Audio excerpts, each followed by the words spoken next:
Assalamualaikum warahmatullahi wabarakatuh. Perkenalkan, nama saya Tubagus Abdullah Askar dengan NIM 66702200002, mahasiswa jurusan Ilmu Pemerintahan kelas 4A, Fakultas Ilmu Sosial dan Ilmu Politik, Universitas Sultan Ageng Tirtayasa angkatan tahun 2022. Pada kesempatan kali ini, saya akan mempresentasikan hasil tugas saya yang berjudul Perbandingan Sistem Pemerintahan dan Politik antara negara Jepang dan Australia. Video ini dibuat atas dasar pemenuhan tugas mata kuliah Perbandingan Sistem Politik dengan dosen pengampu Ibu Dr. Andes Eli Nurlia MSI. Jepang merupakan sebuah negara yang terletak di wilayah Asia Timur, yang letaknya itu berada di ujung barat Samudra Pasifik dan di sebelah Laut Jepang. Jepang secara langsung itu berbatasan dengan negara seperti Cina, Korea Selatan, Taiwan, bahkan sebagian wilayah Rusia. Jepang tercatat pada saat ini memiliki luas wilayah sekitar 377.000 km persegi. Jepang juga bisa dikatakan adalah negara kepulauan karena tercatat Jepang memiliki sekitar 6.852 pulau, dengan pulau terbesar yakni Pulau Honshu dengan luas 227.000 km persegi. Saat ini secara de facto ibu kota dari negara Jepang ialah Tokyo, yang dimana hal ini juga menjadikan Tokyo merupakan wilayah dengan jumlah populasi dan aktivitas penduduk yang paling padat di Jepang, bahkan di dunia, dengan sekitar 30 juta manusia itu mencari pekerjaan atau tinggal di sana. Nah, lalu bagaimana sih bentuk sistem pemerintahan yang terjadi di negara Jepang pada saat ini? Meskipun bisa dikatakan bahwasanya Jepang adalah negara kepulauan yang memiliki banyak pulau dan menjadi salah satu negara kepulauan terbesar di dunia, akan tetapi pada kenyataannya Jepang mengadopsi sistem pemerintahan dengan bentuk negara sebagai negara kesatuan dengan paham demokrasi yang bersistem parlementer dengan bentuk negara monarki konstitusional. Nah, lalu apa sih faktor yang menyebabkan Jepang ini memilih menjadi negara kesatuan, padahal negara Jepang ini memiliki banyak pulau? Nah, ternyata alasan Jepang memilih sifat negara yang kesatuan ini dikarenakan adanya faktor sejarah yang kuat di dalamnya. Jepang ini telah mengalami proses penyatuan yang panjang dalam sejarahnya. Pada abad ke-6 Masehi, tepatnya pada masa kepemimpinan Kaisar Jimmu ini berusaha untuk menyatukan Jepang dengan cara menyatukan berbagai klan dan berbagai macam wilayah di Jepang menjadi satu entitas politik yang sangat besar. Nah, penyatuan ini dilanjut pada abad ke-19, tepatnya pada periode Meiji, yang mengubah struktur politik dan sosial secara drastis. Reformasi ini melahirkan sistem pemerintahan yang sentral yang kuat di bawah pemerintahan kaisar, menggantikan sistem feodal yang berbasis klan. Nah, negara Jepang juga merupakan sebuah negara yang mengedepankan nilai-nilai demokrasi di dalam kehidupan rakyatnya. Hal ini bisa terbukti melalui salah satu kalimat pembukaan dari teks konstitusi Jepang yang berbunyi, dengan ini memproklamasikan bahwa kekuasaan tertinggi itu terletak di tangan rakyat. Tentunya teks tersebut itu menegaskan bahwasanya Jepang adalah negara yang memegang teguh nilai demokrasi di tengah-tengah rakyatnya. Nah, selanjutnya Jepang juga merupakan sebuah negara yang bersifat parlementer. Hal ini bisa dibuktikan dengan adanya sebuah kabinet yang dipimpin oleh seorang Perdana Menteri yang dibentuk atas dasar-dasar tertentu. Kekuasaan eksekutif dipegang oleh Perdana Menteri yang dipilih dari anggota parlemen. Sistem parlementer di Jepang bisa dikatakan merupakan sistem dua kamar atau bicameral, dikarenakan Jepang memiliki dua parlemen atau dua badan legislatif yang biasa dikenal dengan Diet atau Dewan Perwakilan atau House of Representatives dan Dewan Penasihat atau House of Councilor. Dewan Perwakilan terdiri dari anggota parlemen yang dipilih oleh rakyat melalui pemilihan umum, sedangkan Dewan Penasihat terdiri dari anggota yang dipilih oleh partai politik. Tugas-tugas Diet di Jepang ini mencakup legislasi, pengawasan pemerintahan, persetujuan anggaran, representasi rakyat, partisipasi dalam kebijakan publik, dan peran penting dalam sistem demokrasi Jepang. Diet merupakan lembaga yang mewakili kepentingan rakyat dan berperan dalam menjaga keseimbangan kekuasaan, serta menjamin akuntabilitas pemerintahan yang ada di Jepang. Sedangkan bentuk monarki konstitusional yang ada di Jepang ini hanya dijadikan sebagai sebuah lambang dan simbol negara saja. Hal ini tertuang dalam pasal 1 Konstitusi Jepang yang berbunyi, Kaisar harus merupakan lambang dari negara dan dari persatuan rakyat, yang memperoleh kedudukannya dari kehendak rakyat yang memegang kedaulatan tertinggi.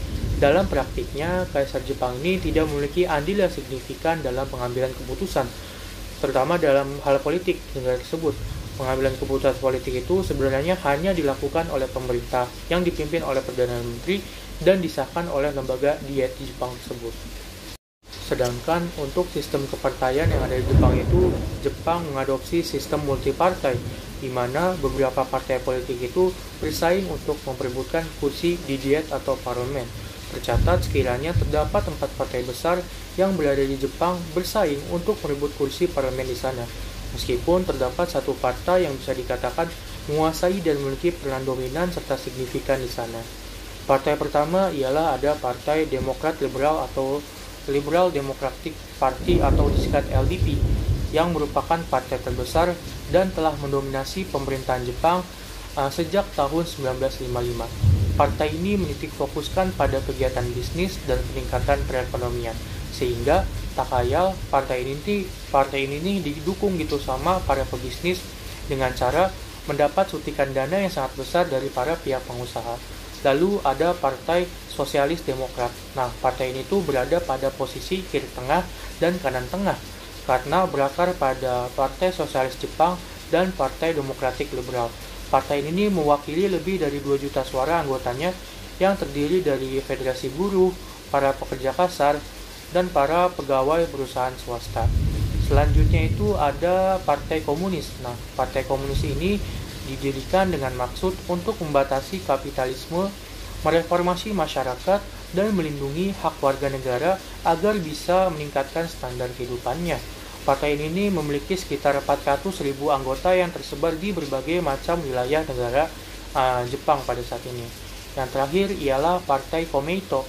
Partai Komeito itu adalah partai yang didirikan oleh para anggota Soka Gakkai dan juga organisasi Buddha Nichiren. Partai Komeito ini didirikan pada tahun 7 November 1998 dan digabungkan dari Partai Perdamaian Baru, Komei, dan juga Klub Reformasi. Ideologi yang dianut oleh partai ini menggunakan ideologi politik Buddhisme, sosial konservatif, dan juga konservatif. Keberadaan partai politik di Jepang ini bukan hanya merupakan lembaga politik yang bersaing untuk merebut kekuasaan saja, tetapi juga dijadikan sebagai motor utama dalam pembentukan kebijakan nasional, pembentukan pemerintahan, dan juga representasi kepentingan rakyat.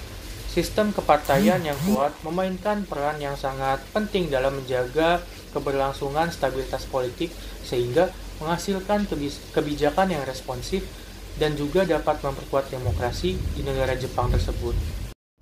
Nah, di sini saya akan memberikan sedikit fakta menarik tentang tes konstitusi yang ada di Jepang. Tes konstitusi yang berada di Jepang ini bisa dikatakan bahwasanya teks ini merupakan teks paling tertua yang ada di dunia dan isinya itu hingga sekarang itu masih belum diubah oleh pemerintahan Jepang. Bahkan tes ini juga merupakan tes konstitusi dengan isi sedikit di dunia karena hanya mencakup 5.000 kata saja. Nah, selanjutnya di Jepang juga memiliki nilai sosial dan budaya yang sangat banyak gitu ya. Untuk nilai-nilai tradisional Jepang itu, contohnya itu ada tradisi yang diberi nama Ojigi. Ojigi ini apa sih? Ojigi ini merupakan sebuah bentuk sikap di mana masyarakat Jepang ini membukukan badannya saat berinteraksi dengan orang lain. Ini menunjukkan sikap hormat kepada orang lain. Nah, selain itu juga masyarakat Jepang ini sedari kecil sudah ditanamkan sikap kerja keras dan disiplin. Nah, contohnya itu orang Jepang ini terkenal dengan orang yang disiplin akan waktu, menghargai akan waktu. Selain itu juga, orang Jepang juga terkenal sebagai orang-orang yang bekerja keras dalam menjalankan tugas dan perannya. Selain itu juga, di Jepang ini memiliki banyak sekali budaya festival yang sangat meriah gitu. Seperti Hanami, yaitu festival melihat bunga sakura. Terus ada Matsuri atau festival lokal. Terus ada juga Bon Odori yang merupakan tradisi tarian tradisional yang hanya dilakukan di musim panas. Nah, Jepang juga memiliki beberapa seni tradisional seperti sumie atau lukisan tinta. Terus ada juga kaligrafi, ada juga ukiran kayu atau ukiyo, dan juga yang terkenal hingga saat ini yakni kerajinan origami atau seni melipat kertas. Nah, di Jepang juga terdapat seni-seni teater seperti kabuki, noh, dan juga bunraku.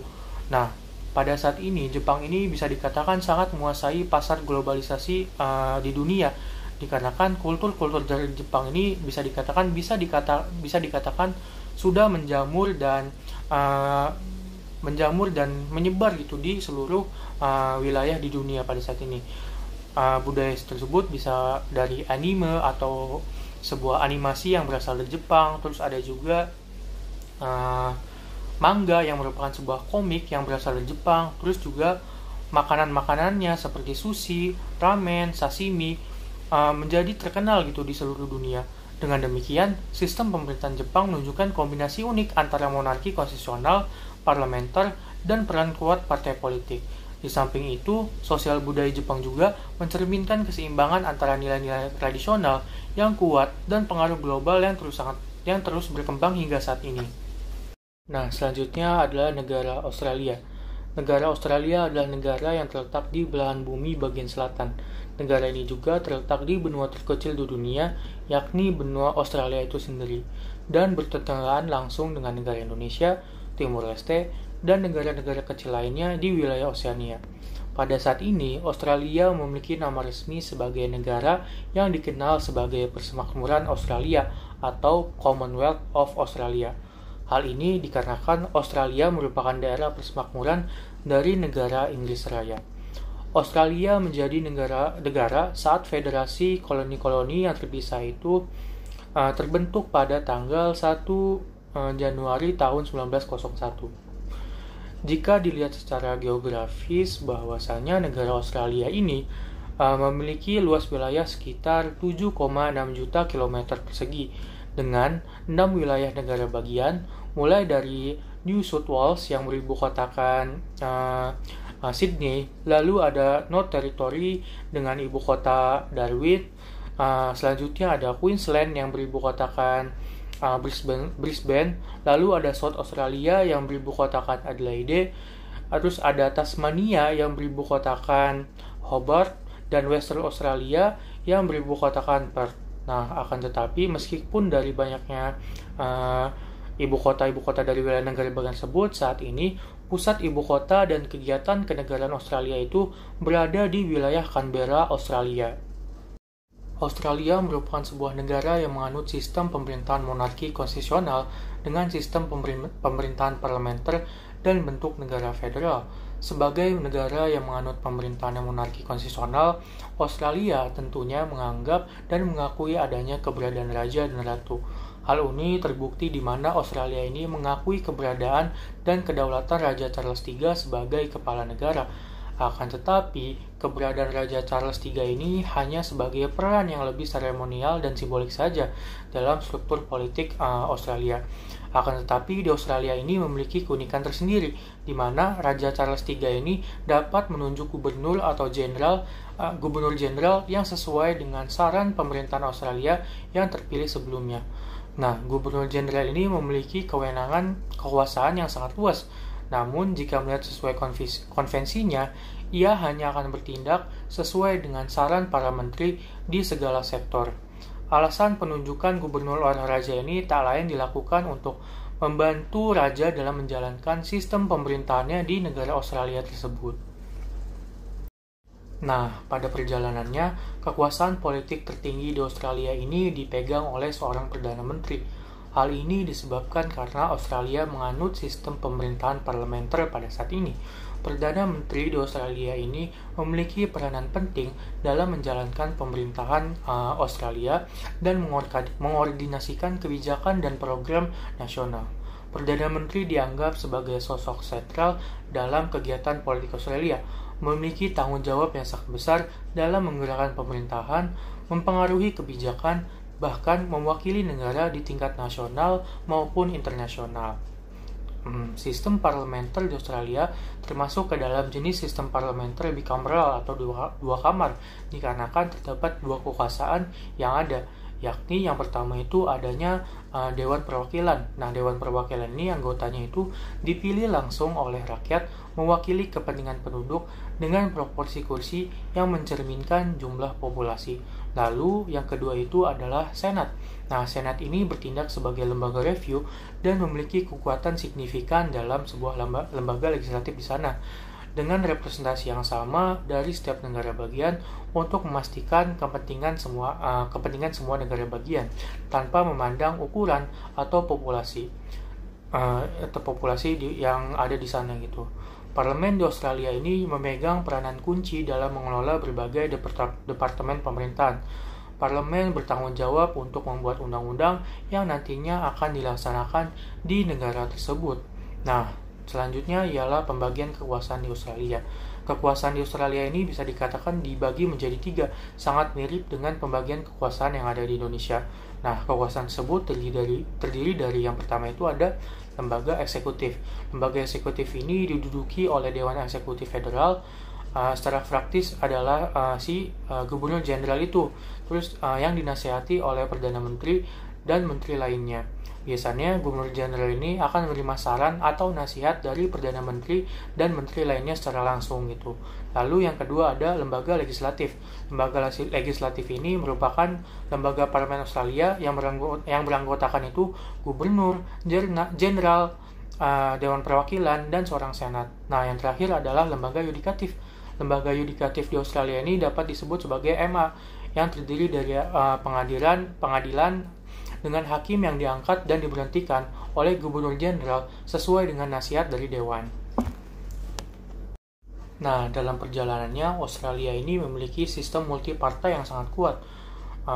Di Australia sendiri itu terdapat 3 partai yang bisa dikatakan memiliki peranan yang sangat penting dalam perjalanan kehidupan politik yang ada di Australia. Partai-partai tersebut ialah partai buruh atau Australian Labor Party, terus ada Partai Liberal atau Liberal Party of Australia, dan juga ada Partai Nasional atau National Party of Australia. Partai buruh merupakan partai terbesar yang ada di Australia.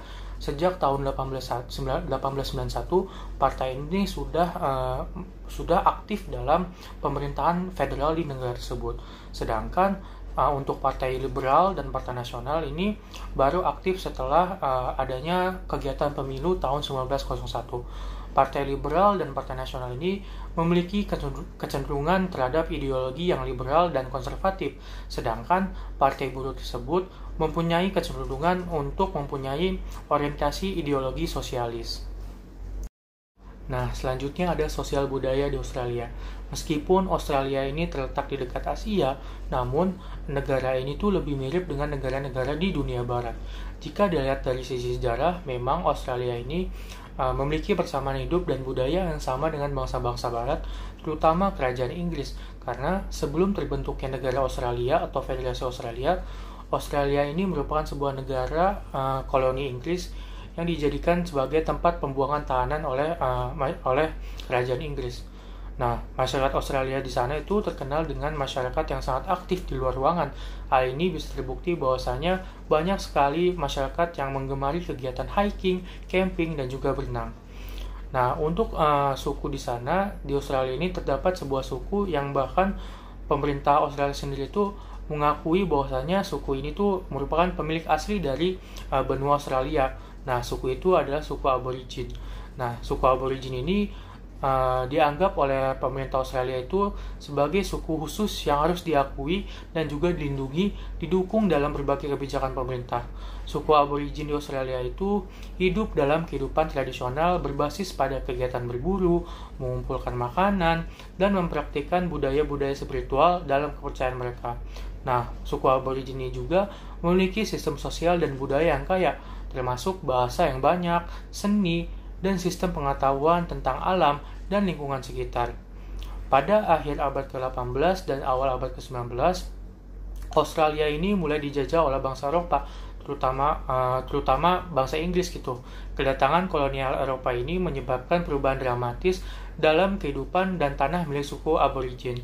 Proses kolonialisasi di sana itu menyebabkan konflik yang sangat besar, sehingga berujung bahwasanya suku Aborigin itu terusir, dan juga banyak sekali terjadi tindakan kekerasan atau penindasan yang dilakukan oleh kolonial Inggris terhadap suku aborigin ini, sehingga masyarakat aborigin itu bisa dikatakan pada saat ini makin sedikit dikarenakan adanya kegiatan penindasan yang dilakukan oleh kolonial Inggris pada masa lalu. Nah, pada kesimpulannya, perbedaan utama antara sistem monarki konstitusional di Jepang dan Australia itu terletak pada peran dan kekuasaan simbolis kepala negara serta struktur pemerintahannya. Di Jepang, sistem monarki konstitusional itu bersifat parlementer. Kaisar Jepang itu adalah kepala negara, tetapi perannya hanya bersifat seremonial dan simbolis. Setelah Perang Dunia Kedua, Konstitusi Jepang tahun 1947 menetapkan bahwasanya kaisar ini tidak memiliki kekuasaan politik yang signifikan dan tunduk pada hukum dan konstitusi. Kewenangan pemerintahan berada di bawah kendali Perdana Menteri. Sementara itu, di Australia, sistem monarki konstitusionalnya juga mengakui ratu atau raja sebagai kepala negara. Namun, dalam praktiknya, Raja Charles III pada saat itu bisa menunjuk gubernur jenderal sesuai dengan saran pemerintah Australia. Gubernur jenderal di sini memiliki kewenangan kekuasaan yang luas, tetapi berperan sesuai dengan saran para menteri dari segala sektor kebutuhan yang ada gitu. Australia memiliki bentuk negara federal yang terdiri dari 6 negara bagian dan memakai sistem parlementer pada pemerintahannya.